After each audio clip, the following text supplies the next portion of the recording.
Right, we begin with breaking news that's just coming out of Turkey, where a private jet carrying the Libyan army's chief of staff, that's Mohammed Ali Ahmed al-Haddad, has crashed in Ankara. The Turkish Interior Ministry says there were 5 people on board. Earlier on Tuesday, al-Haddad met with the Turkish Defence Minister, that's Yasar Gula. The two discussed military coordination and training agreements, and his private Falcon 50 private jet was heading to the Libyan capital.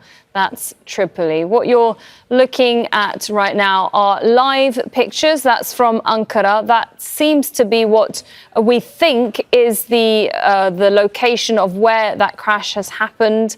Of course, we're still getting some of that information that's still coming through. And for that, we have Rasul Serdar with us here on set, our senior correspondent. Rasul, you've been perhaps in touch with some of your contacts in Turkey. What are you finding out in terms of what's been happening? So for now, it's officially confirmed that the aircraft, it was a private aircraft that is crashed, and the chief of staff, Libyan chief of staff, was on board with 4 other passengers, and the security forces have already reached the wreckages of the aircraft. But what is not confirmed yet, whether they are dead or alive or injured, we do not know that yet. They haven't been able to identify that. So simply the explanation that is coming from the Ministry of Interior is the Turkish Ministry of Interior is saying that the contact was lost at 8:52 p.m. local time with a Falcon 50 business jet, and which had departed from Ankara Esenboğa Airport, which is the main airport in the Turkish capital. And then it was en routing to Tripoli. An emergency landing alert was received from that business jet in the vicinity of Haymana, which is a town in Ankara. However, subsequent attempts to re-establish contact with the plane were unsuccessful.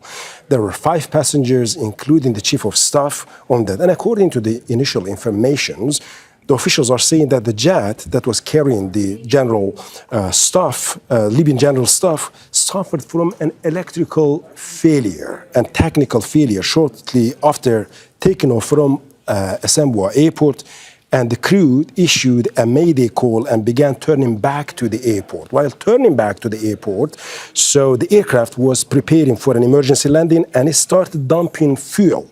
And authorities are also saying that it's not determined yet whether the explosion has happened in mid-air or whether that happened Rasul, when it I'm going crashed. to have to interrupt you there because we do have Malik Trainer who's on the phone for us now from Tripoli. Malik, have you had any official information where you are on this latest crash? Well, the Prime Minister of the internationally recognized government in Tripoli has just posted saying that he mourns the loss of General Mohammed al-Haddad, the chief of staff of the military. He said this is a big loss to the Libyan military institution. And I have to say there, I knew General Mohammed personally.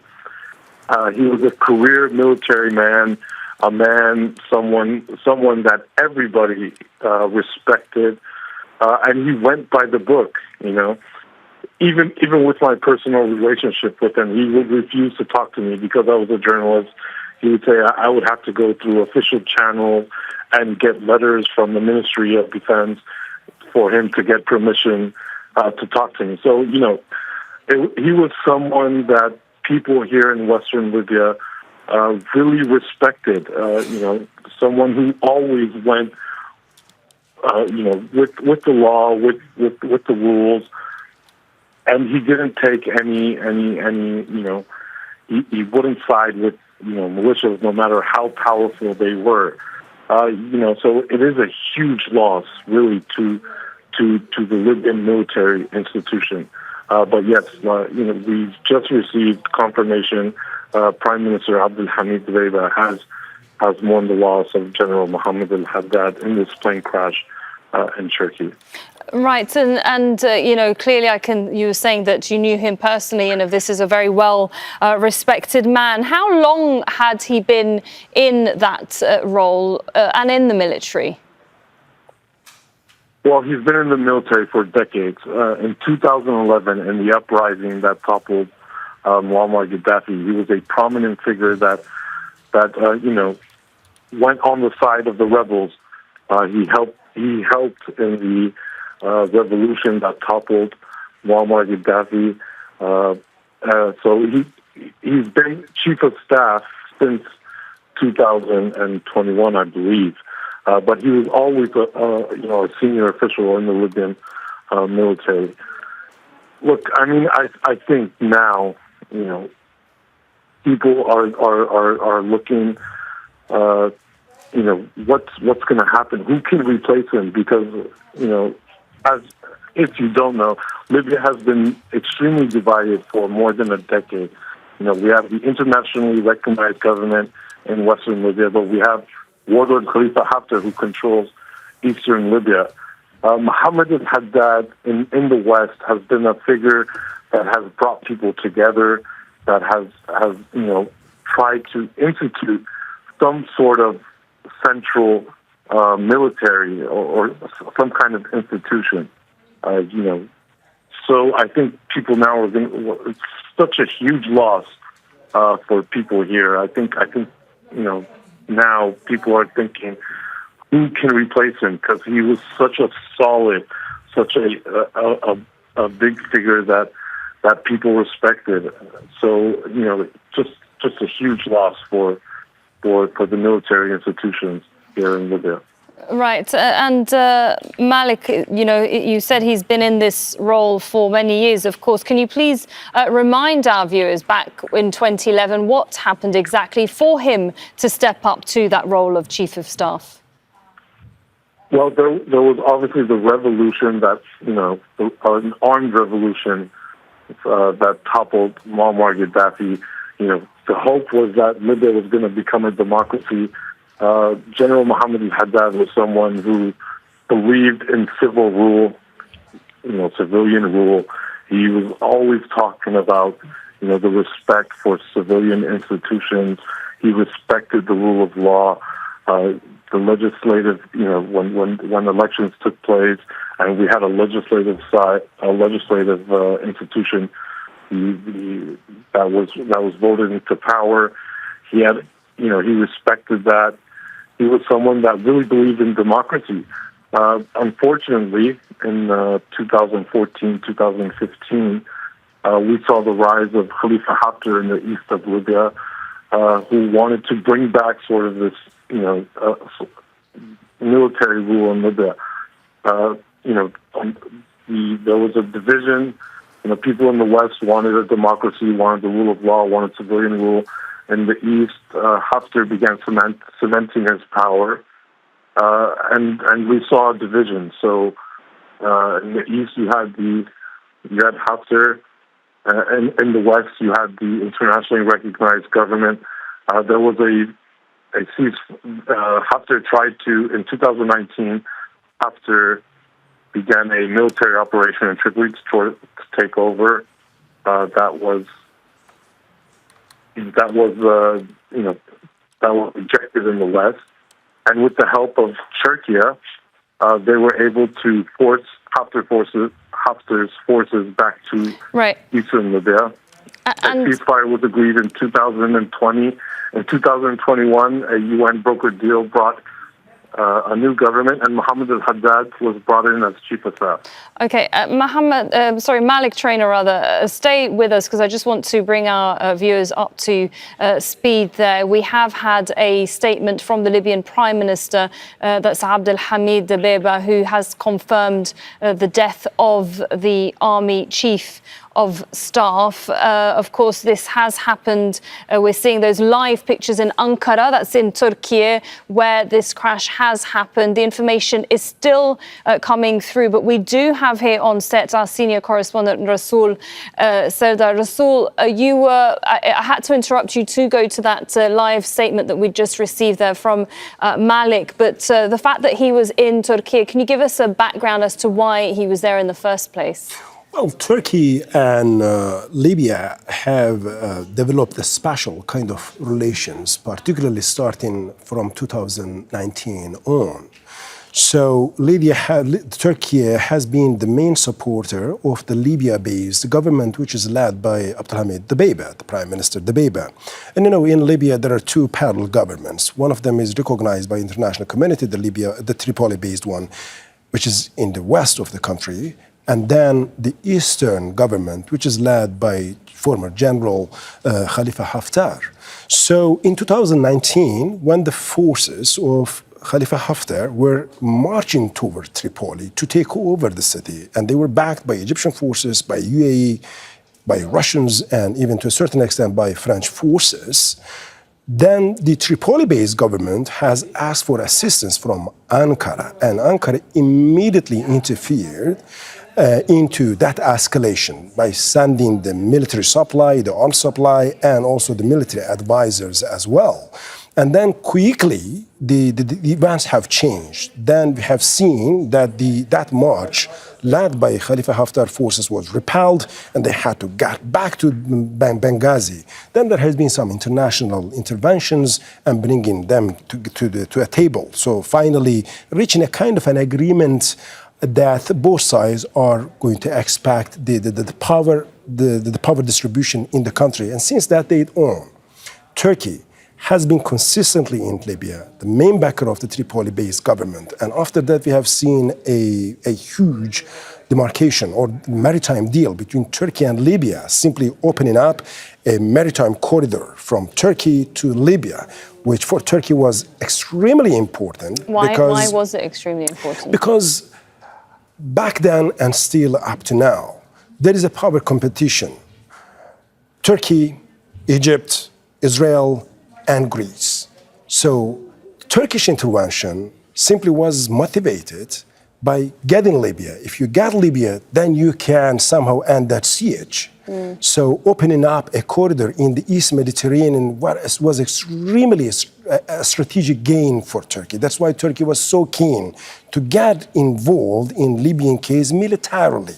Right. So, and by having that maritime deal, now Turkey has secured its place in the East Mediterranean, and it has changed the power equation in the East Mediterranean. And since that day on, we have seen dozens and dozens of times on regular basis the Libyan political high figures, including the prime minister, almost on regular basis coming and visiting Ankara. And of course, Turkish officials also going to Tripoli. But also in parallel, the military officers from both sides, back and forth in Tripoli and in Ankara.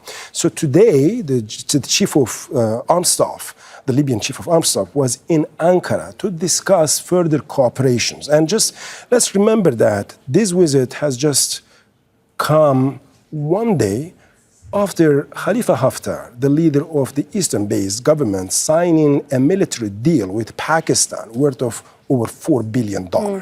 There's so many players in this. I just want to go back to these live pictures that we're seeing. Those are live pictures from Ankara. It seems that this is a search and rescue team that have arrived at the scene, perhaps to establish what's happened exactly. And the image there of the Chief of Staff, the Libyan Chief of Staff, of course, the Libyan government that is recognized internationally. It's Tripoli-based. Rasul, you were talking about the relations between both countries. It's had cultural and historical ties between Turkey and Libya. But you highlighted something very important there, that Libya has for years had so much interference from the different countries. What was the purpose of this particular visit for the relations that they have?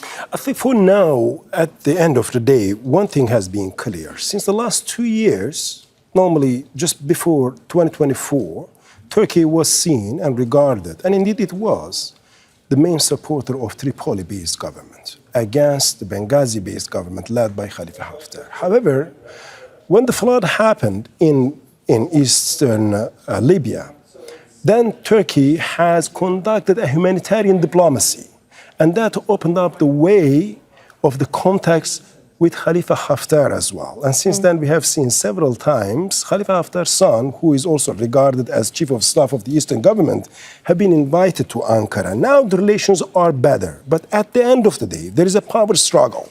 between the Eastern and the Western government in Libya. And Turkey is still the main backer. And indeed, for many analysts, they will say, well, actually, it was Ankara who has saved Tripoli. So that special kind of relations is there.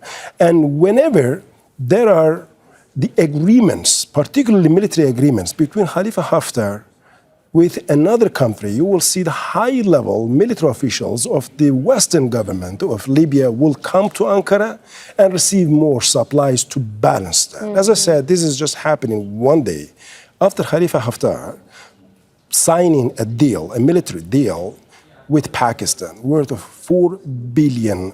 And amount. it is including artillery systems, but the aircrafts as well. And these are the Chinese strategic aircraft. So it's believed that the Libyan general staff, the chief of general staff, was in Ankara receiving or asking for more ammunitions and for new technical capabilities, particularly the strategic drones, to counterbalance Knowing the agreement that that was Khalifa, signed the warlord yesterday. Khalifa Haftar, Indeed. has so much backing. I'm just wondering whether we do have our correspondent Malik Trainer in Tripoli. Malik, we were just discussing obviously the relations between Turkey and Libya, but can you talk to us more about Mohammed al-Haddad, the chief of staff of the Libyan army, in terms of the role that he had, and what's the Libyan army like in terms of its strength, in terms of its size, especially at a time when there's so much geopolitical shifts within the region, within the Middle East?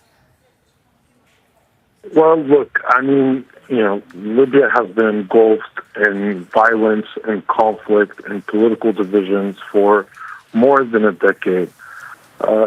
Here in Western Libya, there are very powerful armed groups that control various pieces of land. So, I mean, Mohammed al-Haddad was someone who was rightfully appointed, a career military man that people respected. He wouldn't give in to these powerful armed groups, no matter how much power or influence they had.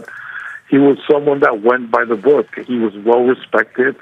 He wouldn't give in to the pressures that will internally, that would see, things that shouldn't happen. He was someone who, was very, very solid in terms of his belief in institutions, in civilian rule, in democracy. And as I said earlier, he was one of the first military men who went against Gaddafi and went with the people in terms of the revolution in 2011. So he was really a respected individual. Respected for his beliefs, respected for his values of democracy, of believing in the institutions of civilian rule, that he couldn't be influenced or pressured to give way to militias or powerful armed groups. So really, I mean, a huge loss in terms of Western Libya. We heard of Rasul very, very, accurately describe the power struggle between East and West. But here in Western Libya, Mohammed al-Haddad was seen as a prominent figure, someone people believed in, someone people respected, that could bring, or people hoped could bring in a real military institution. Just really a huge loss for Libya and the military institution in Libya.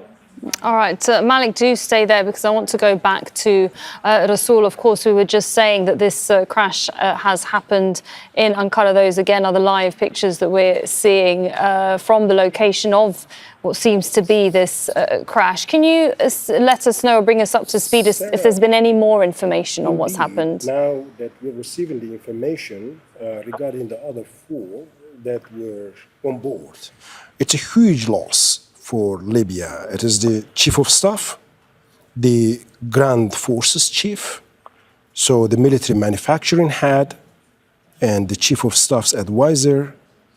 They all were on the aircraft that crashed in Ankara, and they all are there. So we are simply talking about number 1, number 2, and number 3 in the military rank. And that is a huge loss for any country. So now these are the latest and confirmed information. And now the Turkish officials are saying that all the indications as of now are pointing the technical failure as the cause of the plane crash. So they're not talking about any possibility. They're saying they're investigating still thoroughly, but as of now, they are not focusing on the scenario of any sabotage, but rather they're saying that all the indications are pointing out the technical failure. However, as I said, it's a huge loss for Libya because we are simply talking about number 1, number 2, and number 3 right. in the military rank of the country. And just remind us once again, so we know that this Libyan military team has been in Turkey. Talk us through this flight path that they were taking. Had they finished with their meetings? Were they heading home? Yeah, Remind us indeed. again of what After happened exactly. Today, so the chief of staff met the Turkish head of the military, and then he met the Turkish foreign defense minister, Yaşar Güler. And after that comprehensive meeting, so these 5 passengers, they got on board on a Falcon 50 private jet and en route to Tripoli. So roughly a couple of minutes even after the takeoff, the Turkish officials have received some landing requests, but shortly after that, they lost the contact. And around 8:52 p.m. local time, the contact was completely lost despite all the attempts to reestablish the contact. And then they have seen that actually it was crashed. However, now they're saying that as there has been a technical failure, electrical failure in the electronic system of the aircraft, so the crew have made a mayday call. And after that, they try to return back to the Istanbul airport, which is the main airport in Ankara. And while turning back, they start dumping the fuel, because that is a general procedure. The reason that when the airplanes are about to crash or having technical difficulties or failures, usually they try to a little bit fly more and turning back, but not immediately landing because their depots are full of fuel. And in case of any crash, just to decrease the possibility, the fatality of the crash, they dump the fuel. That is a general procedure. But the officials are saying that it's not clear whether the explosion has happened in mid-air or whether that has happened when it went down. But for now, so what is confirmed is that it's crashed in Haymana, a town in Ankara, and all 5 passengers are confirmed that. And number 1, number 2, and number 3 in the military rank of Libya. Right, and we actually do have Sinem Kosioglu live for us in Turkey. She's actually in Istanbul. Sinem, you are in Istanbul. Tell us more on what you have been hearing where you are.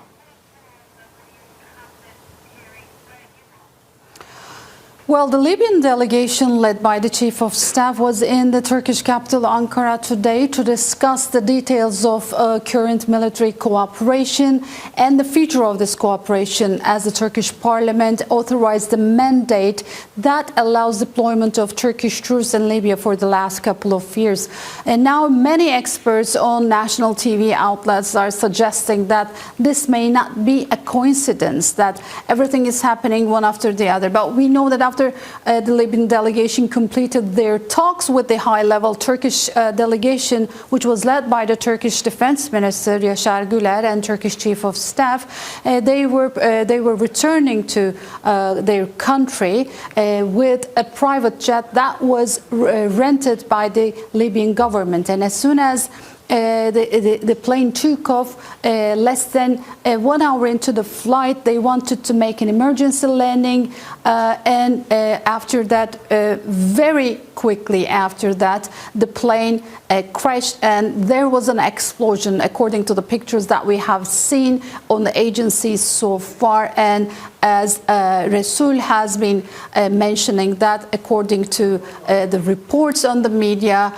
among the 5 people, none of them are alive, and they are the top military ranking people in the Libyan government that is recognized, internationally recognized, which are not belonging to Khalifa Haftar's group. Of course, right now, as far as we know, the Ankara Metropolitan Municipality emergency teams reached out to the crash site, and now the military is dealing with the ruins of the crash, and a large investigation has been launched into the matter, and there is a coordination between the Libyan authorities and the Turkish authorities. Turkey is seriously taking care of this investigation. We are waiting to hear more from the Turkish authorities. So far, it was the Interior Ministry that made the statements, and we are waiting for more information to know the details of this accident, whether that was an accident, whether there was anything that would cause this accident happen. Back to you. Right, and Sinem, I just want to go back to something that you said earlier that wasn't so clear to me. Perhaps you can explain that further. You said that it had been reported on some media, if I understood correctly, that it may not be a coincidence. So what did you mean by that?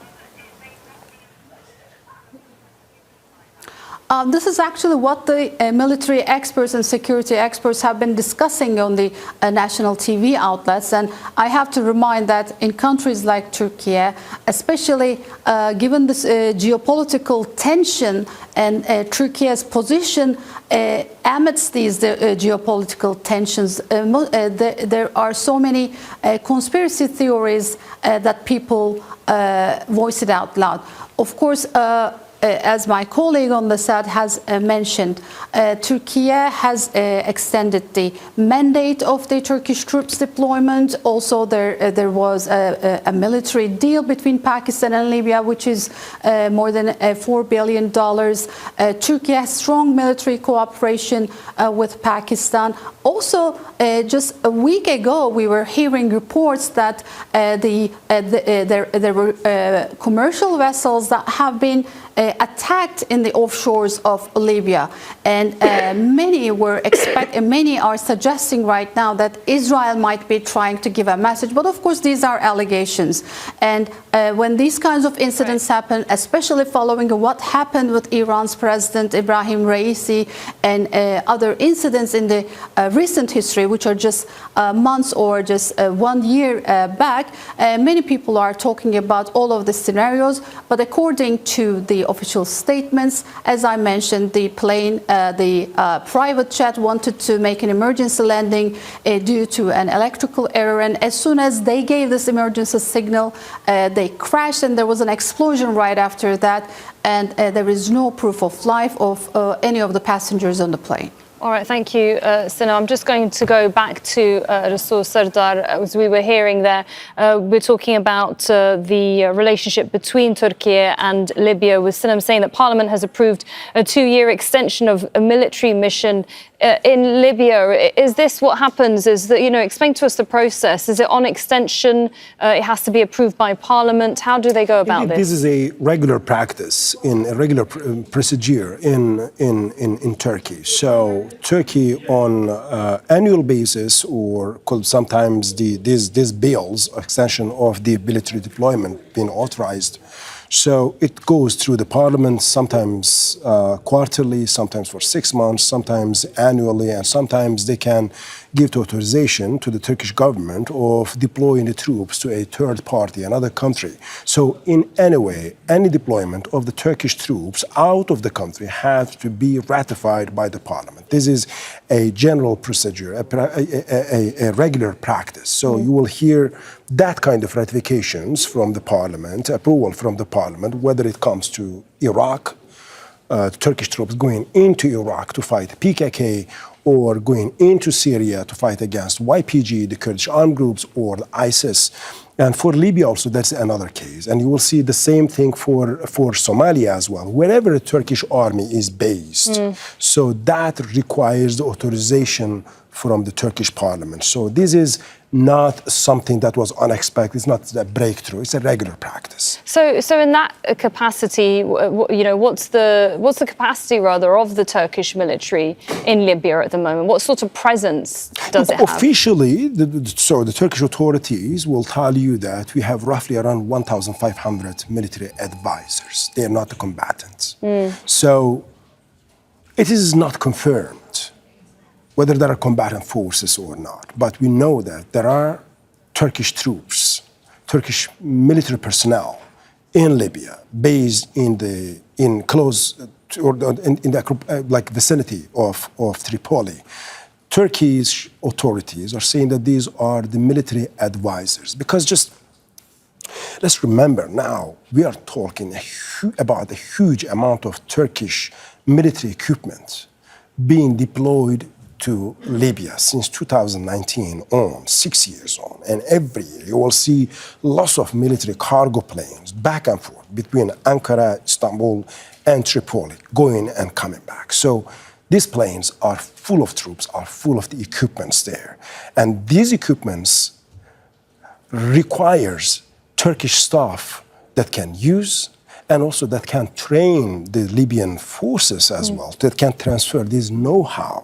So it is not like you provide the military equipments and then next day the local forces can use it. Sometimes it requires the training, education for years and years. So particularly when it comes to drones, the operators, mostly you will see in any country that Turkish drones are operating, the operators you will see that are actually Turkish staff. Right. So we're talking about equipment, we're talking about training, perhaps personnel expertise, and so on. And also we're just talking about the military, talking about the military aspects, but two more aspects are important. Libya for Turkey just does not mean an ally. It means the guarantee for Turkish strategic presence in the Eastern Mediterranean, and also securing the Turkish business interest there as well. Just let's remember, there are thousands, not hundreds, thousands of Turkish companies that are making business, doing business worth of tens of billions of dollars now in Libya.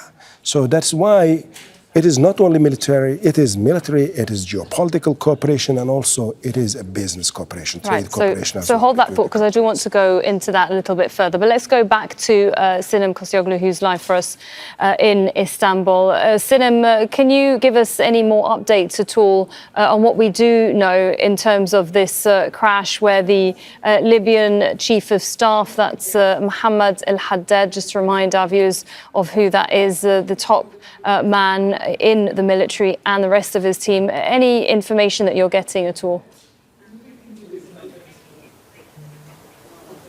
According to Interior Ministry, the rest of the team, the rest of the passengers are the Chief of Staff's advisors. And just shortly after our conversation, Turkish Justice Minister announced that a deep investigation has been launched by the Ankara Chief Prosecutor's Office into the accident.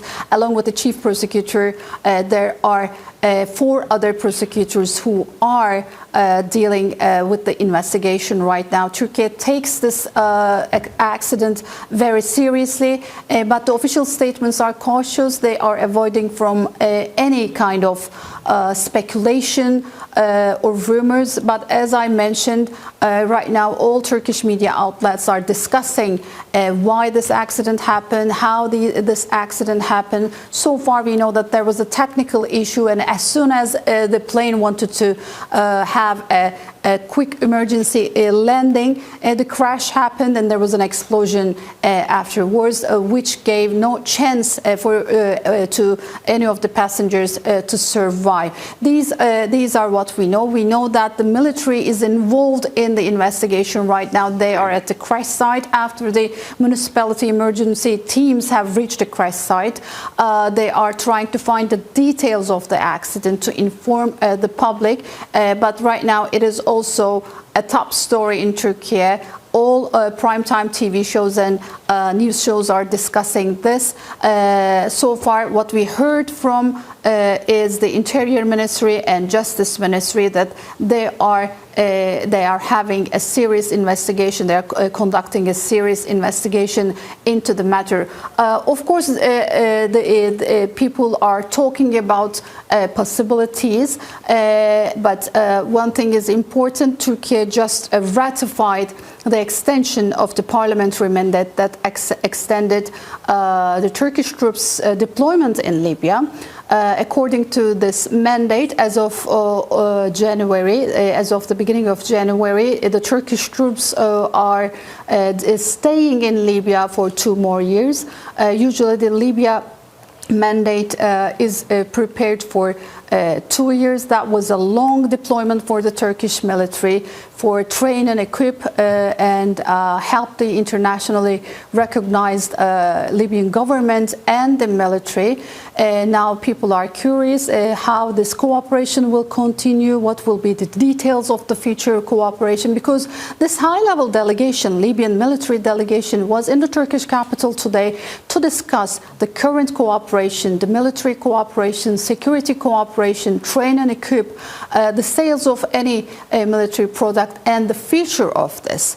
That's why many are curious how this cooperation is going to be shaped, whether there will be any change or any pause in this cooperation. But of course, the details of the investigation will tell us more. Back to you. And Sinem, can you give us an idea of more of the area that this crash has happened in? What do we know about it and in Ankara? Because we are seeing some live pictures. Obviously, it's at night, it's quite dark, so it's hard to tell exactly who are in those live pictures. But give us a sense of the location and where the crash happened from the airport where they took off.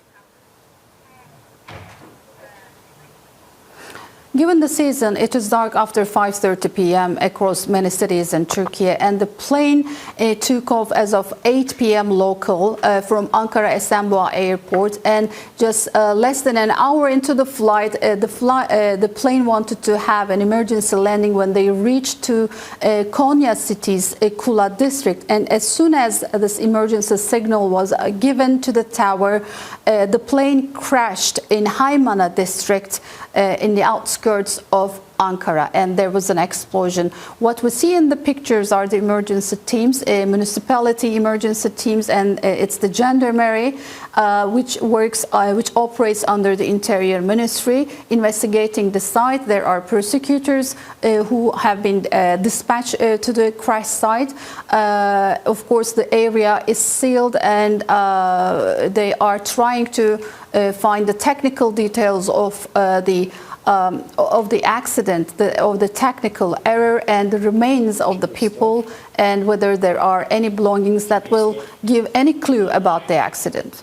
All right, Sinem, we'll speak to you as we get more information on this latest crash here.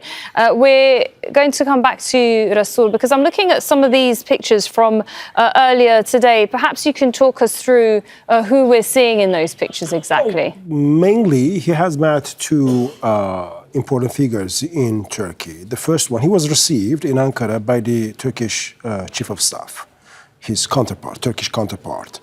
And after a meeting in the military headquarters in Ankara, then he met the Turkish defense minister as well, who was also a former chief of staff in Turkey before being the defense minister, Yaşar Güler. And he's an extremely regarded as a strategic military figure in Turkey. So, and that is, of course, expected when the chief of staff, Libyan chief of staff is in Turkey. He will meet these 2 important figures. We do not know whether he has met the intelligence chief or any other officials, but these 2 we know that are confirmed because there have been pictures being shared throughout the day. And he was joined by some other high military figures from Libya. But as I said, so in Ankara, we see these kind of visits quite frequently since 2019 on. It's not an unusual one. whenever such an event occurs, so people try to contextualize that, and connecting the dots and coming out with some scenarios. But and you could probably understand that because given the situation in the region at the moment with the Israeli war attacks on Iran, and then of course Gaza and the massive geopolitical shifts, a lot of people are kind of asking many questions when things like this do happen. Indeed. I mean, I have been referring to the special kind of relation between Turkey and Libya. That is extremely important for both countries. For Tripoli, it's a pipeline, a lifeline indeed, to survive, militarily to survive, because it has not been on good terms with some of the regional countries. We know that Egypt has grudges against Tripoli-based government, Abdul Hamid Dbeibeh particularly, UAE, Russians, France, and the only country that has been there for the Tripoli-based government militarily was Turkey. So, but it is not only about Turkey and Libya. So Israel has interest in East Mediterranean, Greece has interest in the East Mediterranean. For Egypt, that is an extremely important country because it's the backyard of Egypt. I remember once when there were negotiations between Turks and Egyptians regarding finding a pathway, finding a midway actually to agree, because there was a power competition between two major countries in the region, Turkey and Egypt. And Egyptians were telling Turks, well, whatever Syria means for you, Libya means that for us. So Libya is our Syria, and when you're operating in Libya, you're operating at our backyard. So that is, so it is quite a sophisticated and an extremely multi-layered geopolitical picture here. Israel, Greece, France, UAE, Libya, Egypt, Turkey. So it is almost a global and regional power playground. And that's why it's natural when such a high figure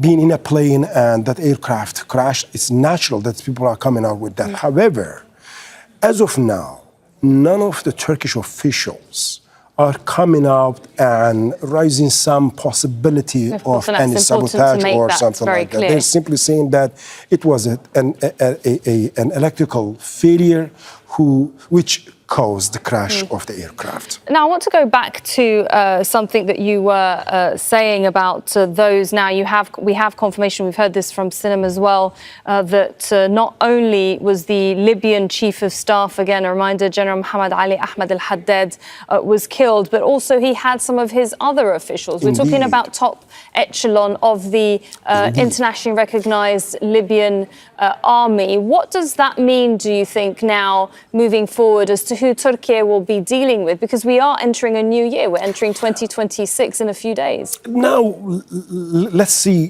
one thing in Libya. So there is a different structure when we are talking about two parallel governments in Libya. The Western government based in Libya is led by politicians, mostly, while the Eastern government is led by a former general. So you see the military nature of the Eastern government, but that does not exist in the West. So Turkey's main guy over there that they are dealing with is Abdul Hamid Dbeibeh, the prime minister based in Tripoli. So that's why I don't think that this accident or this crash is going to dramatically affect the relationship between Ankara and Tripoli at all. So, but for Libyan side, it's a huge loss. We are talking about chief of staff. We are talking about the ground forces chief. We are talking about the chief of the manufacturing department of the army. We are talking about the chief advisor for the chief of staff and so on. So particularly these top three guys. For the Tripoli-based government, it's going to be extremely difficult really to replace them. However, that is not going to create a vacuum when it comes to relations between Ankara and Tripoli, because the relations have not beyond military relations. The relations have not been established through the militaries. but they have been established through the political figures. Right. So as long as the political figures that Ankara knows are in Tripoli and they are in power, I don't think that is going to create any kind of disturbance between the relations of Ankara and Tripoli. Right, Rasul, we have managed to establish a better connection now with Malik Trainer, our reporter who's live for us in Tripoli, in Libya. Malik, the last time we spoke, we got the confirmation that the Libyan chief of staff, military chief of staff, was confirmed as killed. Have you had any more official statements since from where you are? Well, the Minister of State of Communications and Political Affairs, Walid al-Lafi, was just on a local news channel just about a few minutes ago. He said that an investigation, a committee has been established by the government here, and they will be heading to Ankara to find out, what happened, why did this plane crash, and to the procedures following that. I mean, like I told you earlier, General Mohammed al-Haddad was a prominent military official here, well-respected, a career military man, someone that really people had put a lot of hope and trust in for Libya to become a civilian, to fall under civilian rule. He was someone who respected the rule of law, who really respected democracy. So, I am 100% sure that, when his body returns here to Libya, he will receive, thousands of people will be coming out to attend his funeral. So, like I said, just a few minutes ago, Minister saying that a committee has been established that will go to Ankara and to figure out the procedures to return General Mohammed's body here.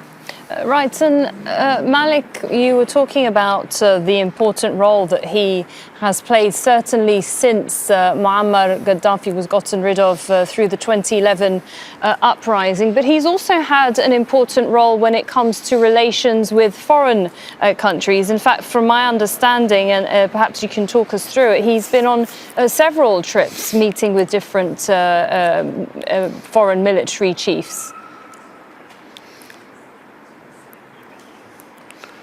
Yeah, I mean, definitely. Rasul really accurately described the situation here in Libya. The balance of powers, or the fight for power between East and West. Mohammed al-Haddad was seen as somebody who could who could possibly integrate or assimilate, the military institution, unify the military institution between Eastern forces and the Western forces. I mean, he's been across the world, really. He's been with officials from America, Europe, to Africa, Arab nations. Really, he was someone that people trusted. Like I said, a military man, someone who really respected the institution. So, just a huge loss for Libya in particular, Western Libya, and really, I think Libyan authorities are going to find it extremely difficult to replace or to put someone in that position at that kind of caliber. So really, a huge loss to Libyan authorities here. All right, thank you very much, Malik Trainer there in Tripoli. Let's go to Barin Kayoglu. He's the chair and assistant professor at the Social Sciences University of Ankara, joining us live from Ankara. Obviously, this is still coming through, this information. We do know now that the Libyan military chief has been killed alongside 4 other people. What do you think this now means for, obviously, the relations between Turkey and Libya? Thank you very much. Thank you for having me on the program. It's a tragic loss, and I would like to extend my condolences to the people of Libya. With respect to Turkish-Libyan ties, at one level, this will not change the broader framework of Turkey's role within Libya. It's been a war-torn country since the fall of Gaddafi in 2011, and only recently, with the truce and the political negotiations between, on the one hand, Tobruk and Benghazi in the east, and the capital, the national government in Tripoli, Turkey has been actually playing a mediating role between the two parties, and General Mohammed was, of course, an important part of that. As the colleague earlier said, he's been very instrumental in making sure that once there is a political arrangement, once there is political mediation and a reunification of Libya, the armed forces can also operated in an integrated fashion, and that has been quite important for Turkey. Right, and what about in terms of talking about Turkey's role in meeting with the other political power, with warlord Khalifa Haftar? And what has that meant for relationships with the Tripoli government? As I mentioned, since the truce in 2021, when actually Haftar's forces came very close to fully encircling Tripoli and possibly even taking it, if not completely razing it to the ground, Turkey had intervened on the behalf of the Libyan national government, the UN-recognized, the UN-backed government in Tripoli. And there was a lot of opprobrium against General Haftar here in Ankara. But since the truce, Ankara has found a way to basically be as both a go-between and a facilitator of some of the more touchy subjects between the two sides, specifically on how to power share and how to hold elections that will hopefully put the country back together. One interesting side note on that while in the past Khalifa Haftar was opposed to Tripoli's exclusive economic zone, essentially maritime boundary agreements between Libya and Turkey in the Eastern Mediterranean, he too came around to supporting this, showing that there was if you will, a coming together of minds between Tripoli and Benghazi Tobruk on this important national question for Libya. Don't miss out. Get the full picture. Subscribe to Al Jazeera for reliable news, expert insight. Like, share, stay ahead.